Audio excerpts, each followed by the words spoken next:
আসসালামু আলাইকুম দর্শক, যারা বিকাশ থেকে পল্লী বিদ্যুতের বিল দিতে চান আপনারা প্রথমে এই যে পে বিলে, এই যে পে বিল যে দেখতে পাচ্ছেন এই পে বিলে ক্লিক করে দেবেন।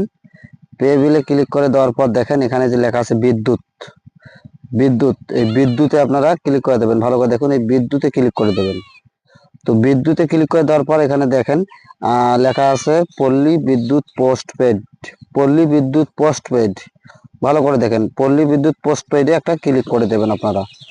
তো পল্লী বিদ্যুতে ক্লিক করে দেওয়ার পর এখানে দেখেন আপনাদের এই যে SMS অ্যাকাউন্ট নাম্বার।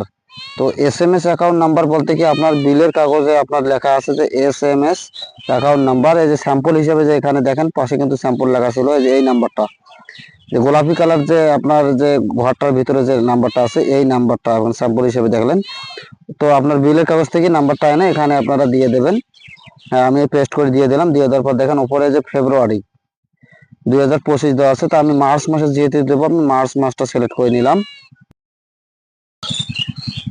তারপর আপনার এখানে লক্ষ্য করে দেখেন আমার 225 টাকা বিল আছে। তারপর পরের ধাপে যান, ওখানে ক্লিক করে দেবেন। তারপর আপনার যে বিকাশের পিন নাম্বার আছে এটি আপনি দিয়ে দেবেন। তো আমি আমার পিন নাম্বারটা দিয়ে দিলাম।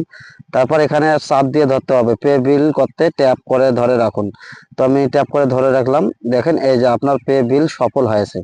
তো এভাবেই সাধারণত বিকাশ থেকে আপনারা পল্লী বিদ্যুতের বিল দিতে পারবেন। ভিডিওটি ভালো লেগে থাকলে অবশ্যই ভিডিওটি শেয়ার করে দেবেন এবং সবাইকে দেখার সুযোগ করে দেবেন।